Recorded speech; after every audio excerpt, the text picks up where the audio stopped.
하나님의 말씀 마태복음 25장 어제 30절까지 보았는데요. 마저 못 본 부분 24절로 30절까지 다시 한번 보겠습니다.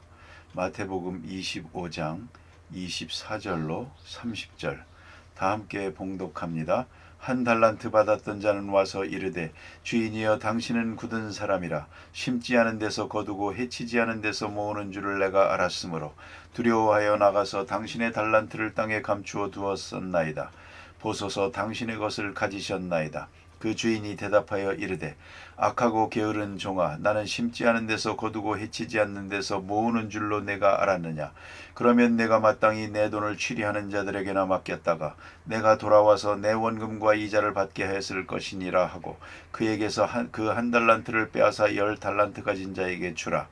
무릇 있는 자는 받아 풍족하게 되고 없는 자는 그 있는 것까지 빼앗기리라. 이 무익한 종을 바깥 어두운 데로 내쫓으라. 거기서 슬피 울며 이를 갈리라 하니라. 아멘. 오늘 본문 가운데는 이제 달란트 비유의 후반부를 보게 됩니다. 이 달란트 비유는 참으로 유명한 말씀이고 정치학적, 경제학적 혹은 사회학적으로도 대단히 중요한 의미를 가진 많은 진리를 우리에게 말씀하는 소중한 비유입니다. 어제 우리가 본 바와 같이 착하고 신실한 종, 그 사람들은 착합니다. 그것은 주인의 뜻을 잘 받았기 때문이요. 주인으로부터 달란트를 받아가지고 주인이 없는 사이에도 이것은 내 것이 아니라는 것을 알고 있습니다. 그리고 주인을 생각하며 그는 충성을 다했습니다. 그래서 착한 사람입니다. 그리고 충성됩니다. 그는 믿을 수 있는 사람입니다. 그래서 이 충성되다는 말은 소극적 의미만이 아닙니다. 적극적 의미입니다. 다시 말하면 떼어먹지 않았다는 의미에서만 진실한 게 아닙니다. 그 맡은 것을 가지고 가서 배를 남길 수 있는 능력이 있습니다. 생산적 능력, 기능이 있는 사람입니다. 그게 바로 진실한 사람이고 또한 충성된 사람입니다. 한 달란트 그대로 가지고 있다가 가지고 오는 것, 그거는 착하지도 않고 또 충성되지도 않습니다. 자, 이제 다시 한번 이 한 달란트 받은 사람을 통해서 우리가 믿음이 뭐고 착하다는 말이 뭔가를 다시 한번 공부하게 됩니다. 그래서 5달란트를 받았던 사람이 5달란트를 남겼고 2달란트를 받은 사람이 2달란트를 남겼을 때 주인은 말합니다. 착하고 충성된 종아, 주인의 기쁨에 참여하라 그랬습니다. 내가 기쁘다. 주인은 이런 때 기쁜 것입니다. 내 마음이 기쁘다. 그렇지 않습니까? 우리의 자녀든 우리 주변에 있는 사람이든 우리가 함께하는 모든 사람이 착하고 충성될 때 기쁩니다. 이보다 더 큰 기쁨이 없습니다. 그래서 주인은 만족하게 기뻐하고 있습니다. 내 기쁨이 여기에 있다. 그렇다면 이 기쁨에 참여할지어다. 그건 뭡니까? 종의 기쁨은 주인의 기쁨에 있는 것입니다. 주인이 기뻐할 때 종은 기뻐할 수 있는 것입니다. 그래서 주인을 먼저 기쁘게 하고 주인이 기뻐할 때만 종은 그 주인의 기쁨에 함께 할 수 있는 것이다. 동참할 수 있는 것이다 하는 말씀입니다. 그런데 주인의 마음을 아프게 하면서 나를 기쁘게 하겠다는 데 문제가 있는 것입니다. 악한 농부 비유에 보면 이 사람들은 주인의 땅을 가지고 농사를 했습니다. 그러면 가을에 가서 세를 바쳐야 됩니다. 그러나 세를 받으러 온 주인이 보낸 종들을 죽여버렸습니다. 그래서 주인의 마음을 아프게 했습니다. 주인의 마음을 진노하게 했습니다. 그렇지 않습니까? 내 땅에 세를 주고 종 세 받으러 보냈는데 그 종을 죽여버렸다. 이런 때 주인의 마음은 분노합니다. 그러나 그 주인이 마음을 아프게 하면서 이 악한 농부들은 자기들이 수고해서 얻은 농산물로 자기들이 즐거워하려고 했습니다. 주인의 마음을 아프게 하면서 나를 기쁘게 하려고 한 것입니다. 주인의 마음은 아랑곳 없고 우리가 가진 이 재산만으로 기뻐할 수 있다고 생각했습니다. 이 얼마나 어리석은 일입니까? 우리가 크리스마스 때마다 외우는 말씀, 하늘의 영광 땅의 평화. 그렇습니다. 하늘의 영광이 있고야 땅의 평화가 있는 것입니다. 하늘의 영광 없는 땅의 평화를 생각하기 때문에 망조가 되는 것입니다. 자, 우리가 자식된 도리에서 보면 부모의 마음을 기쁘게 해야 합니다. 그리고야 내가 기쁠 수 있습니다. 부모님의 마음을 아프게 하면서도 기쁠 수 있다고 생각한다면 어리석은 사람이죠. 그건 있을 수가 없는 것입니다. 이런 도덕성을 떠나서 향락할 수가 없습니다. 절대로 건강하고 행복할 수도 없습니다. 그걸 잊어서는 안 됩니다. 그러니까 부모님의 마음을 기쁘게 하고 하나님을 기쁘시게 하고 그 다음에 내가 기쁘고 좀 더 나아가서는 주인이 기뻐하는 기쁨에 내가 참여하는 것입니다. 그 참여할 줄 아는 그 마음이 중요합니다. 만약 삐뚤어진 사람이라면 뭐라고 하겠습니까? 열심히 벌어놨더니 주인이 제 거래. 이거 아무리 벌면 뭘 하나. 다 주인의 것이지. 5달란트를 벌어서 10달란트를 만들어 주니까 이제는 10달란트를 벌어오라고 할 것 아닌가. 이거 벌어봤자 주인의 것이지 우리 것이 되는가. 이렇게 삐뚤어지면 어떻게 되겠습니까? 뭐 기쁠 것이 없습니다. 어차피 내가 아니다 이겁니다. 또 뼈 빠지게 벌어야겠구만. 뭘 즐겁다는 말입니까? 1달란트라도 이거 너 가져라 하면 좋겠는데 그게 아닙니다. 10달란트를 맡긴 거죠. 이 사람이 여기서 기뻐할 수가 있느냐는 거죠. 어떻습니까? 요즘에 많은 사람들이 빠져있는 이념과 비슷하지 않습니까? 여러분, 회사의 직원이 되었습니까? 회사가 잘 됩니다. 그래서 사장님이 돈을 많이 벌었습니다. 사장님이 기뻐서 축하 파티를 하자 그럽니다. 파티를 하고 다 수고했어 그러지 않습니까? 그러면 좋다. 우리 회사가 잘 돼서 이럴 수 있는 직원이 돼야 되는데 삐지는 사람이 있습니다. 내 돈인가 뭐? 내가 준 것만 내 거지. 주인의 재산이 내 거 아니지 않은가? 내가 열심히 일해봤자 주인만 좋아지는구만. 에이 이까짓 것. 자, 어때요? 이런 마음씨를 가지고는 착한 사람이 아닙니다. 착하고 진실한 종은 주인의 마음 기쁨에 함께하는 것입니다. 더불어 함께 기뻐할 줄 아는 그 마음이 중요한 것입니다. 내 재산이 아니지만 주인의 재산이 점점 커지는 걸 보고 기뻐하고요. 내 회사가 아니지만 주인의 회사가 잘 되면 나도 기뻐할 줄 아는 그런 마음이 바로 착한 마음입니다. 그만이 기쁨을 누릴 수가 있습니다. 하나님께 영광, 그리고 우리에게 평화가 있고요. 주인이 기뻐하고야 내가 기뻐한다 그 말입니다. 그 다음에는 1달란트 받은 사람이 이제 와서 하는 말 좀 들어보세요. 이 사람은 아주 못됐습니다. 본이 이렇습니다. 당신은 굳은 사람이라. 오늘 1달란트 가지고 왔을 때 아마도 조금 부끄러운 마음이 있었던 것 같습니다. 왜냐하면 와서 보니 5달란트 가지고 왔던 사람은 5달란트를 벌어 가지고 왔습니다.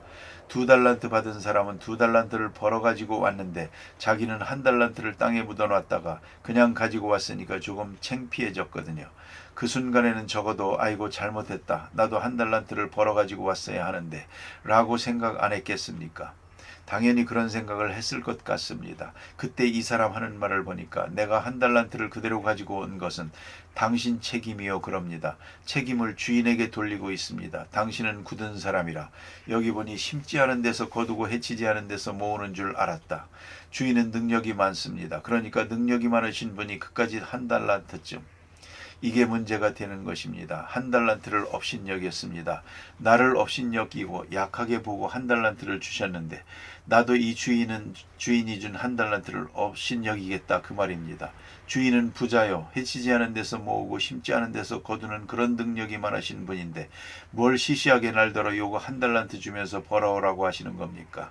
그런 마음씨거든요. 아주 고약한 마음입니다. 책임을 주인에게 돌리고 있습니다. 그 다음에 또 한 가지가 있죠. 두려워하여. 왜요? 1달란트 가지고 나가서 장사하다가 손해볼까봐. 아마도 설명을 붙인다면 이러겠죠. 다른 사람은 5달란트를 주면서 나에게는 1달란트 주는 걸 보니까 나는 능력이 없다고 보는 것 아닙니까? 그런 거로 능력 없습니다. 나는. 그래서 일 안 했습니다. 그냥 땅에다가 묻어놨다가 가져왔습니다. 이렇게 말하고 있거든요. 여기에 문제가 있는 것입니다. 자기에게 주어진 작은 것. 이거는 작은 것이라도 내가 할 수 있는 일입니다. 할 수 있는 일을 내가 할 만큼 맡겼습니다. 그러면 충성을 다해야죠. 그만큼 충성하면 되는 것이죠. 5달란트 받은 사람, 건강도 있고 지식도 있고 지혜도 많습니다. 그는 책임이 큽니다. 그러나 나는 능력이 적습니다. 그러면 작은 일 그만큼 하는 것 아니겠습니까? 그만큼 할 수 있는 일입니다. 할 수 있기 때문에 하라고 하시는 겁니다. 하라고 하실 때 할 수 있다는 걸 증명해야 됩니다. 그것이 믿음입니다. 내게 주어진 달란트에 대한 확실한 신념이 있어야 됩니다. 할 수 있으니까 하라고 하시는 거다. 어떤 일을 하더라도 일을 맡길 때 우리는 사양할 수가 없습니다. 왜요? 할 수 있기 때문에 하라고 하시는 것이니까. 하나님이 맡기시는 일에 대해서 이것이 하나님께로 말미암았다고 할 때 우리는 절대로 거부하든가 거역하든가 고사해서는 안 된다는 것을 알아야 됩니다. 왜요? 맡기시는 분이 알아서 하시는 거니까. 그런데 큰 일이든 작은 일이든 말입니다. 큰 일이라고 아예 못하겠습니다. 작은 일이라고 시시해서 안 하겠습니다. 둘 다 잘못된 것입니다. 오늘 본문에 나타난 이 악한 종은 한 달란트 주신 것이 못마땅한 것이요. 그리고 자기에게 주신 은사를 스스로 저버렸습니다. 할 수 있는 일을 안 했습니다. 그리고 나서 핑계는 주인에게 돌립니다. 당신은 굳은 사람입니다. 그런 거로 두려워해서 땅에 묻어놨습니다. 왜 두려워했느냐? 손해볼까봐. 이거 가지고 나가서 일하다가 손해볼까봐 두려웠습니다. 그렇죠. 모든 일에는 모험이 있습니다. 투자하지 않고 돈 법니까? 뛰어들지 않고 되는 일이 있습니까? 유학 가는 학생이 이제 유학을 간다면 그건 모험입니다. 생전 가보지 못한 곳, 생전 만나지 않던 사람을 만나야 됩니다. 전혀 새로운 세계에 부딪혀야 됩니다. 그건 모험이죠. 큰 모험입니다. 여기에 자식을 내놓지 못한다면 어찌하겠습니까? 또 군대에 갈 때 부모들이 울기도 하고 그럽니다. 그러나 내보내야죠. 그래야 크고 사람이 되는 것이지. 가서 고생하면 어떡하나, 넘어지면 어떡하나, 그러면 어찌 되겠습니까? 돈이든 아니든 마찬가지요. 모험이 없는 일은 하나도 없습니다. 위험이 따르지 않는 일도 없습니다. 그런데 이 투자라고 하는 것은 언제나 모험성이 있거든요. 이 사람은 혹시라도 손해보면 어떡하나 하고 두려워했습니다. 그 다음에 또 한 가지는 주인을 두려워했습니다. 너 왜 손해봤느냐? 왜 돈을 없앴느냐? 주인의 심판을 두려워했습니다. 이 두 가지가 다 불신앙입니다. 주인이 주신 은사를 부정한 것과 주인을 무서운 사람으로만 생각했습니다. 늘 생각을 해봅니다. 이 부족한 종이 한 달란트를 가지고 나가서 열심히 자기 딴에는 한다고 하다가 손해봤습니다. 땅에 묻어두지 말고 열심히 했다가 손해보고 빈손으로 와서 이렇게 말했으면 어땠을까? 다른 사람에게 5달란트 주고 나에게는 1달란트 주실 때 벌써 나는 능력이 부족하다는 걸 주인께서 아시지 않았습니까? 그것은 바른 판단이셨습니다. 내가 열심히 수고했지만 그만 잃어버리고 말았습니다. 용서하소서. 이렇게 말했다면 주인이 뭐라고 했을까요? 나는 최선을 다했습니다. 그러나 잃어버렸습니다.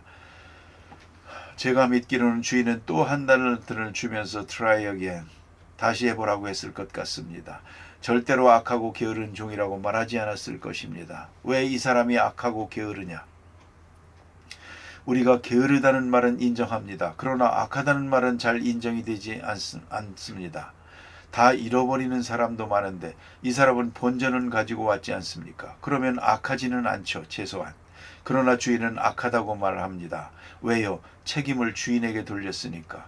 그리고 자기가 할 수 있는 일을 안 했으니까. 하려고도 안 했으니까. 그리고 더 문제가 되는 것은 주인을 두려워했기 때문입니다. 주인은 좋은 분입니다. 이 하늘 아버지는 아주 은혜가 많으시고 좋은 하나님이십니다. 좋은 하나님을 폭군으로 만들지 않았습니까? 악한 분으로 만들었습니다. 두려워했다는 거죠. 그 자체가 하나님 앞에는 큰 욕이 되는 것입니다. 그래서 주인은 말합니다. 너는 악하다. 내가 내게 대한 자세가 아주 나쁘다. 너는 악하다. 그리고 게으르다 그랬습니다. 악하고 게으르다. 이것이 주인의 심판입니다. 주인은 말합니다. 내가 그렇다면 마땅히 내 돈을 취리하는 자에게나 주었다가 이자라도 가져와야 될 것 아니냐. 아니 일하기 싫었으면 맡겨놨다가 다소 이자라도 가져올 것이지. 그래 이걸 그대로 가지고 와서 당신의 것입니다. 받으세요. 이런 못된 것이 있나? 이건 나쁜 마음이요. 그래서 오늘 성경 말씀은 악하고 게으르다고 말씀합니다. 그 다음에 있는 말씀이 더 중요하고 우리에게 큰 충격을 주는 말씀입니다. 이 순간을 놓고 보세요. 한 사람은 10달란트를 가졌습니다. 한 사람은 4달란트를 가졌습니다. 한 사람은 1달란트 들고 있습니다. 이런 상황입니다. 우리가 일반적으로 생각한다면 예수님께서 어떻게 해야 될 것 같습니까? 10달란트 가진 사람에게 내놔라. 이 불쌍한 사람에게 주라. 이래야 될 것 아닙니까? 이것이 예수님 같은 마음 아닙니까? 평등이요. 평등 우선 아닙니까? 그런데 어째서 예수님은 종래 예수님의 모습이 아닙니다. 1달란트 받고 벌벌 떠는 사람에게서 빼앗아 가지고 10달란트 받은 사람에게 주었습니다. 이게 바로 메리토크레시라고 하는 것입니다. 이걸 우리가 깊이 생각해야 합니다. 왜 있는 자의 것을 빼앗아 없는 자에게 주지 않고 없는 자의 남은 하나를 빼앗아서 있는 자에게 주었느냐 이 말입니다. 이건 공산주의가 아닙니다. 공산주의는 있는 자의 것을 빼앗아 없는 자에게 주자는 겁니다. 이유야 어쨌든 간에 그건 완전히 비생산적이었습니다. 오늘 본문에서 바깥 어두운 데에서 내쫓으라. 이렇게 심판해버립니다마는 어디 한번 자비를 베풀어 볼까요? 이렇게 말씀하면 어떻게 될까 생각해 봅니다. 1달란트 가진 사람 보고 너는 재산 관리한 능력이 없으니 10달란트 가진 집에 가서 머슴으로 살아라. 너는 내 스스로 할 수 있는 능력을 포기했기 때문에 가서 얻어먹으면서 그가 시키는 대로 일하면서 사는 게 좋겠다. 그렇게 말했으면 어땠을까 생각해 봅니다. 자기가 자율적으로 일할 수 있는 사람이 있고 타율적으로 일할 사람이 있습니다. 시키는 일은 잘합니다. 그러나 일을 맡겨서 생산적으로 능률적으로 일하지는 못하는 사람이 있습니다. 오늘 성경 말씀은 있는 자에게 더 주었습니다.